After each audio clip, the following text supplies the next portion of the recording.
প্রাত্যহিক জীবনে খাদ্যাভ্যাসের সঙ্গে প্রত্যক্ষভাবে দুটি বিষয় জড়িত। একটি হলো স্বাস্থ্য, অন্যটি হলো অর্থ। স্বাস্থ্যকর খাবার মানে কিন্তু ব্যয়বহুল খাবার নয়। সাশ্রয়ী খাদ্যদ্রব্যেও পেতে পারেন সর্বোচ্চ স্বাস্থ্যকর পুষ্টি উপাদান। এর জন্য মোটা দাগে দুটি পরিকল্পনার সঠিক বাস্তবায়ন জরুরি। একটি হলো খাদ্য পরিকল্পনা এবং অন্যটি হলো কেনাকাটার পরিকল্পনা। চোখের দেখায় ভালো লেগে গেলে আদত সেটার প্রয়োজন আছে কি নেই সেটা চিন্তা না করে অনেক কিছুই আমরা কিনে ফেলি। তবে পরিকল্পনা করে দুটির সুষম সমন্বয় ঘটাতে পারলে বাঁচবে অর্থ। বিস্তারিত প্রতিবেদনে। সম্প্রতি সামাজিক যোগাযোগ মাধ্যম টিকটকে ৫-৪-৩-২-১ মেথড নামে একটি পদ্ধতি বেশ জনপ্রিয়তা পেয়েছে। এই পদ্ধতি খাটিয়ে স্বাস্থ্যকর খাদ্যাভ্যাস নিশ্চিত করা সম্ভব। ৫-৪-৩-২-১ পদ্ধতি কি? কাঁচা বাজারে গেলে আজকাল বাজারের ব্যাগ আর মানি ব্যাগ এই দুইয়ের মধ্যে তালগোল পাকিয়ে যায়। সঙ্গে আমাদের পরিকল্পনাহীন কেনাকাটার মানসিকতা তো আছেই। এই অপচয় রোধের দুর্দান্ত কৌশল হতে পারে ৫-৪-৩-২-১ পদ্ধতি।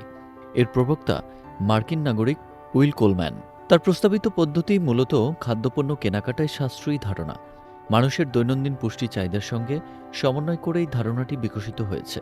৫-৪-৩-২-১ মানে হল ৫ ধরনের সবজি, যেমন ফুলকপি, বাঁধাকপি, গাজর, সিম, ঢেঁড়স, লাউ, বেগুন, পটল, ক্যাপসিকাম, ব্রোকলি প্রভৃতি সহজলভ্য সবজির মধ্য থেকে যে কোনো ৫টি সবজি বেছে নিন।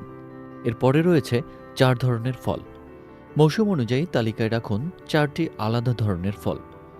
এরপরে রয়েছে ৩ ধরনের আমিষ: ডিম, মাছ, মাংস, দুধ, কুমড়ার বীজ, সূর্যমুখী বীজ বা ডাল জাতীয় আমিষ থেকে ৩টি আলাদা আমিষ জাতীয় খাবার রাখুন। এরপরে রয়েছে ২ ধরনের সস: দুধ জাতীয় খাবার বা স্ন্যাক্স।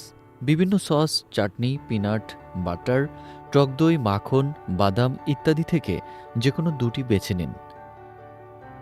এরপরে রয়েছে ১ ধরনের শস্য জাতীয় খাবার: চাল, আটা, পাস্তা, ওটস ইত্যাদির মধ্য থেকে যে কোনো একটি যুক্ত করুন সাপ্তাহিক বাজার ও খাদ্য তালিকায়। উপরোক্ত ৫-৪-৩-২-১ মেথডটি ফলো করলে বাঁচবে অর্থ এবং আপনার শরীর পাবে সুষম পুষ্টি।